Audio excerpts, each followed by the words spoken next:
Subway conductor stabbed in neck. An MTA conductor was slashed in the neck when he stuck his head out of the cabin window on a Brooklyn subway train, the NYPD said. The incident happened on Thursday shortly after 3:30 a.m. on a southbound train at the Rockaway Avenue station in Brownsville. According to police, the 59-year-old conductor, identified as Alton Scott, was taken to Brookdale Hospital, where he received stitches to the gaping wound.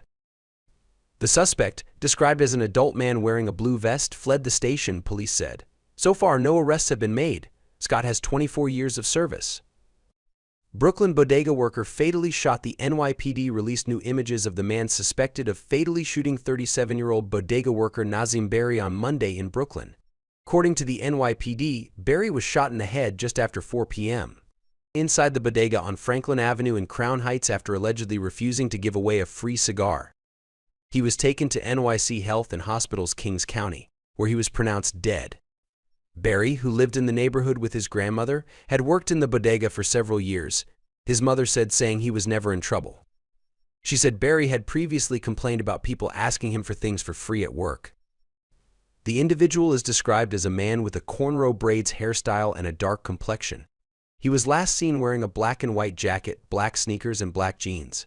Calls for more security at migrant shelters. Mayor Eric Adams said the city is installing metal detectors at the migrant shelter on Randall's Island. According to the NYPD, a 23-year-old migrant struck a security guard in the face, causing a scuffle. At least 2 migrants were placed under arrest and charged, marking the third violent incident to occur at this shelter in just the last several months. On Tuesday, Adams again renewed his call to the White House to give migrants faster access to work papers. Adams is also making it clear that he wants to make changes to the sanctuary city laws. The 3 suspects wanted in connection with the killing of a man on a subway train in the Bronx last week have been arrested and charged, the NYPD said. Police believe the trio fatally attacked 45-year-old William Alvarez just after 5 a.m. Friday on a southbound D train in the Fordham Heights section, pulling into the 182 to 183 Street station. As the train approached the stop, police said one of the suspects sat next to Alvarez and began arguing with him. The argument quickly came to a head and the other 2 also got involved. At some point, a shot rang out, killing Alvarez. When the train arrived at the station, the suspects disappeared, according to police. Alvarez was taken to St.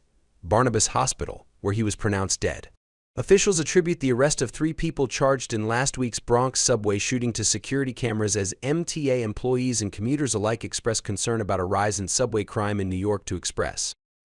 The NYPD and MTA are celebrating the arrests of 2 men and a woman after Alvarez was shot on a southbound D train as it pulled into the 182 to 183 Street station early Friday morning.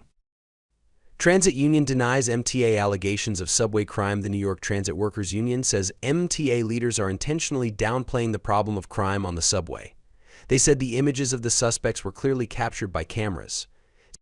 New York Governor Kathy Hochul has also promised to install surveillance cameras on every train and platform, something investigators have welcomed. According to the NYPD, crime was 45% higher this January compared to 2023, with grand theft being the leading cause. Officials are crediting security cameras for the arrest of 3 people accused in last week's Bronx subway shooting as MTA workers and commuters alike voiced concern over a spike in NYC subway crime. The NYPD and MTA are celebrating the arrest of 2 men and a woman after Alvarez was shot early Friday morning on a southbound train as it pulled into the 182 to 183 Street station. They said images of the suspects were all clearly captured on cameras. New York Gov. Kathy Hochul has also vowed to install security cameras on every train and platform, much to the appreciation of investigators.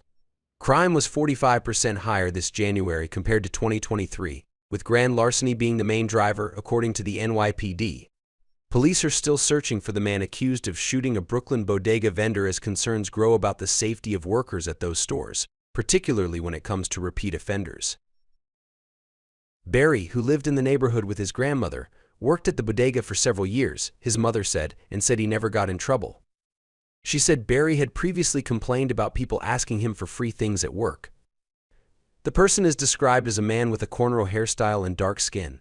He was last seen wearing a black and white jacket, black sneakers, and black jeans. Mayor Eric Adams said the city is installing metal detectors at the migrant shelter on Randall's Island. According to the NYPD, a 23-year-old migrant punched a security guard in the face, leading to a scuffle. At least 2 migrants were arrested and charged, marking the third violent incident at the shelter in recent months.